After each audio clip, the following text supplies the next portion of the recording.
Alléluia, shalom, shalom, peuple de Dieu. Je vous bénis dans le beau et précieux nom de notre Seigneur Jésus-Christ. Et je fais cette sortie pour éveiller la conscience des peuples du Seigneur, ceux qui sont amoureux de la vérité. Le Seigneur nous dit dans sa parole, au livre de Proverbe 6, à partir du verset 16. Il est écrit, je lis au nom de Jésus, il y a 6 choses que est l'Éternel, et même 7 qu'il en a en horreur. Alléluia. Dans le verset 17,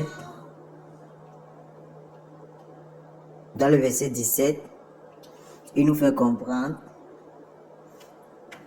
qu'en réalité, les yeux hautains, la langue menteuse, les mains qui répandent le sang innocent, le cœur qui médite des projets iniques, les pieds qui se hâtent à courir au mal, le faux témoin qui dit des mensonges, le faux témoin qui dit du mensonge, le verset 19. Alléluia. Je tiens déjà à interpeller le bien-aimé Georges Nama à faire très attention avec ses publications, parce que c'est comme ça que je rappelle que la bien-aimée Emebi faisait des publications en disant que Jésus revenait pas de Dieu, et en réalité elle faisait des mélanges comme lui il est en train de le faire, et le temps nous a démontré qui était dans la vérité ou pas. Amen. Et je tiens aussi à rappeler que faire l'œuvre de Dieu ne consiste pas seulement à dénoncer le mal, mais aussi à prêcher la parole de Dieu. Donc, si ton évangile se base juste à chercher des vidéos et ne pas te rassurer de l'information et publier juste parce que tu veux donner idée, tu as le zèle pour dénoncer le mal, là, c'est pas bon. Alléluia, là, c'est pas bon, c'est très grave. Donc, chacun de nous doit veiller sur son salut. Et la parole de Dieu nous dit dans le livre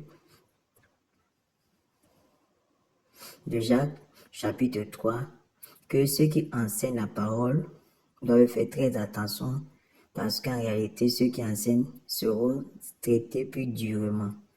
Et dans le livre de Proverbes que je viens de lire, le chapitre 6, au verset 19, on nous fait comprendre que le faux témoin qui dit le mensonge et qui essaie des querelles entre frères est l'une des personnes que Dieu est et qu'il en a en horreur, sur le verset 16.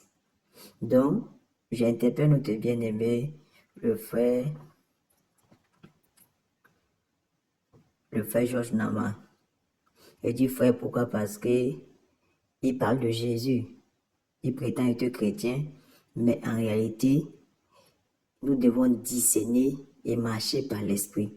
Je ne suis pas sûr que c'est le Saint-Esprit qui t'a demandé de parler comme tu parles. Et si c'est le Saint-Esprit, il va te faire comprendre que l'Écriture nous fait comprendre au livre de Corinthiens que tous ceux qui confessent que Jésus-Christ est Dieu sont de Dieu. Alléluia. Donc, en réalité, l'Écriture nous fait aussi comprendre que Jésus-Christ, quand il fut plongé dans les eaux du baptême, celui qui l'a plongé dans les eaux du baptême a vu l'Esprit descendre sous forme de colombe. Donc, cela déjà nous fait comprendre que plusieurs, pendant le baptême, peuvent recevoir l'Esprit Saint. Et nous parlons aussi des manifestations de l'Esprit.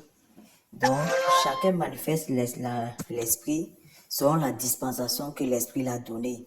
Est-ce que nous comprenons? Donc, il faut faire très attention. Ne jamais mélanger le vrai et le faux. Et pour faire des images pour créer encore le trouble dans le corps de Christ. Donc, si je fais cette sortie, c'est pour t'interpeller à faire très attention, parce que demain, le témoignage que tu donnes, si ce témoignage n'est pas basé sur la vérité, déjà en réalité, tu seras bloqué au portail du ciel à cause du faux témoignage. Et tu n'entreras pas dans le royaume. Ben, c'est ce que le Seigneur dit dans sa parole. Si tu es dans les choses que le Seigneur est, tu dois faire très attention, parce que demain, tu seras parmi ceux-là qui seront subis devant le portail du ciel. Et j'ai écouté la vidéo vers la fin. Tu montres une partie où tu dis la jeune fille qui prophétise dit que selon l'esprit qui l'anime, parce que tu as traité cet esprit, de l'esprit de vaudou, que selon l'esprit qui l'anime, elle est en train de dire que les femmes doivent porter caleçon, alors que ça c'est un grand blasphème. C'est pas ce qui est. C'est pas ce qui est. Cette vidéo n'a jamais interdit des femmes de porter des sous-vêtements, Tu dis que les femmes doivent porter des robes sans sous-vêtements. Bien-aimé, si tu es dans un faux témoignage, tu dois te repentir de ça. Prends seulement cet élément-là pour te faire comprendre que fais attention de ce que tu propages. Parce que j'ai écouté Maybe dans le temps, et c'est la même erreur qu'elle faisait. Le zèle amer a commencé à l'animer, et elle a commencé à publier tout ce que les gens lui disaient sans vérifier si ce qu'elle disait est vrai. Donc, dans ce que tu dis, il y a beaucoup de mensonges dedans. Parce que tu n'es même pas sur place pour connaître si ce que tu dis est vrai. Donc, je te parle déjà avec la main au cœur pour réveiller ta conscience. Et pour interpeller aussi tous ceux qui suivent ces publications et qui passent le temps à gober le mensonge. Faites très attention avec des mensonges. Mensonges, pourquoi? Quand c'est pas la vérité. Ou bien quand c'est une demi-vérité. Une demi-vérité, c'est une vérité diluée ou une vérité qu'on dit à moitié. Donc, j'interpelle dans le peuple de Dieu à éviter d'écouter des choses qui ne sont pas de Dieu. Le Seigneur nous demande de sonder tout chaud, de retenir ce qui est bon. Dans cette vidéo, il y a ce qui est bon, il y a ce qui est mauvais. Et ce qui est mauvais, c'est de dénoncer, de traiter le vrai du faux. Et ça, c'est un blasphème. Ou encore une outrage contre le Saint-Esprit. Donc, je t'interpelle, Jean-Dama, à vraiment veiller sur ta manière de marcher, de prêcher Christ. Parce que toi-même, il faut nous prêcher Jésus. Il faut nous montrer l'exemple. Il faut nous montrer l'exemple. Ne parle pas seulement derrière les réseaux sociaux, mais montre-nous l'exemple. Si tu es vraiment serviteur de Dieu, montre-nous l'exemple. C'est pas seulement en parlant de Jésus. Et tu n'es pas maître du Seigneur. La parole de Dieu dit que nul n'a le monopole du savoir. Tu ne peux pas dire que tu connais toutes les opérations de Jésus. Tu ne peux pas dire que tu connais toutes les opérations du Saint-Esprit pour connaître à la lettre comment il parle, comment il marche, comment il se déplace. Mon frère, fais attention.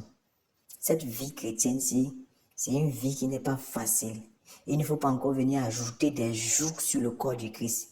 Le corps du Christ a déjà subi beaucoup de persécutions. Il y a ce que tu fais qui est bon, il y a ce que tu fais qui n'est pas de Dieu. Donc je t'interpelle de la part du Seigneur à faire très attention avec tes publications. Parce que cela trouble le corps du Christ. Et surtout quand tu commences à prendre des églises qui se battent à prêcher la vérité et mélanger avec des églises qui profèrent, qui ne sont pas dans la vérité. Donc fais très attention. Que la grâce, la paix de notre Seigneur soit avec toi. Et je prie aussi pour tous ceux qui ont eu à prendre ces mauvaises sémences de prier. Parce que quand tu écoutes aussi les faux témoignages, tu participes au péché de quelqu'un. Donc, je vous prie de beaucoup prier, de discerner. Ne soyez pas ceux-là qui suivent seulement pour suivre, mais toujours marcher selon l'esprit, marcher par l'esprit. Donc, en quelque sorte, c'est de tout faire pour se laisser conduire par la personne du Saint-Esprit, afin que la personne du Saint-Esprit te donne l'orientation. Si le Saint-Esprit nous a créé avec la bouche, c'est parce que lui aussi peut parler. Si nous a donné des yeux, c'est parce que lui aussi peut voir. Si nous a donné des pieds, c'est parce que lui aussi peut marcher. Si nous a donné des mains, c'est parce que lui aussi peut agir. Donc, dis maintenant que la manifestation de l'esprit dans l'église est devenue quelque chose de démoniaque. C'est pas la vérité. C'est pas parce que beaucoup d'églises ne sont pas dans la vérité et qu'ils utilisent des esprits de python que ça veut dire maintenant que le Saint-Esprit ne peut plus opérer ces choses. Si nous pensons comme ça, bien nous parlons comme ça, bien nous regardons comme ça, bien nous comprenons les choses comme ça, on doit se poser la question d'où vient la manifestation, d'où est maintenant partie la manifestation de l'esprit. Parce que autant des apôtres, il y avait une puissance de l'esprit qui se manifestait. Autant même de Jésus quand il était sur terre, notre Seigneur, il y avait une puissance de l'esprit qui se manifestait. Maintenant, la question qu'on doit se poser, c'est où est partie cette puissance à l'église? Et Joshua n'amènait pas lui-même apte à nous démontrer cette puissance de l'esprit. Parce que si lui-même il était dans la vérité, l'esprit devait lui prendre comme modèle pour faire des opérations de guérison, de restauration. Il devait l'utiliser comme beaucoup de simples serviteurs ont été utilisés, mais on ne voit pas ça aussi chez lui. Donc, faisons très attention, bien-aimés du Seigneur, et veillons sur nos âmes. Alléluia, veillons sur nos âmes. Donc, je tiens aussi à rappeler que c'est pas tout ce qui se pratique à la voilage qui est faux. Ils ont dilué et modifié la vérité parce qu'en réalité, le fond de leurs pensées, ce n'est pas de gagner les âmes pour le Seigneur, mais la plupart des serviteurs qui ont tourné la veste à Satan, le fond de leurs pensées, c'est de faire de l'œuvre de Dieu un gain.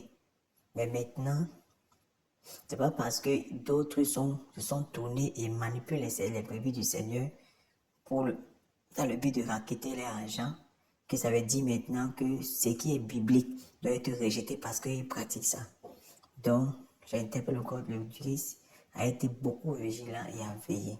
Quand nous voulons dénoncer la vérité, dénonçons dans la justice de Dieu et dans la vérité. Donc, si je fais ces sorties, c'est pour que chacun déjà sache qu'il y a un problème dans cette vidéo et que cette vidéo n'est pas dans la vérité. Alléluia. Et que chacun doit veiller sur son âme. Gloire à Jésus. Donc je prie que le Seigneur Jésus-Christ, le Dieu de tout chair, le Dieu de toute âme, le Dieu de tout esprit, le Seigneur de toute la terre, le roi des grâces, le Dieu de puissance, le Dieu qui a créé les cieux et la terre, et dont l'Écriture dit qu'à l'Éternel, la terre et ce qui a fait le monde et ce qui l'habite.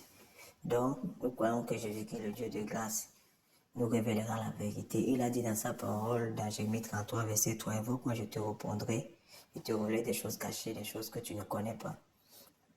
Donc, en quelque sorte, je vous interpelle à toujours chercher la personne du Seigneur pour qu'il nous révèle la vérité. Ce n'est pas toujours ceux qui se disent dans la vérité qui sont dans la vérité, mais c'est ceux-là que l'Esprit nous atteste qui sont dans la vérité, qui sont dans la vérité. Et dès qu'il y a déjà un mensonge dans un témoignage, cela n'est plus vérité, cela est un mensonge. Même si le mensonge est petit. Donc, nous devons tous veiller. Donc, déjà, j'interpelle l'Église du Seigneur. Quand il dit qu'on interdit les brebis du Seigneur Jésus-Christ, selon cette prophétie qu'il a présentée, à ne pas porter des sous-vêtements, c'est un mensonge. Parce que cette vidéo, nous l'avons écoutée et en réalité, ce n'est pas ce qui était dit dans cette vidéo. Alléluia. Shalom, shalom à tous. Que la grâce et la paix du Seigneur soit avec nous. Paix et grâce. Shalom.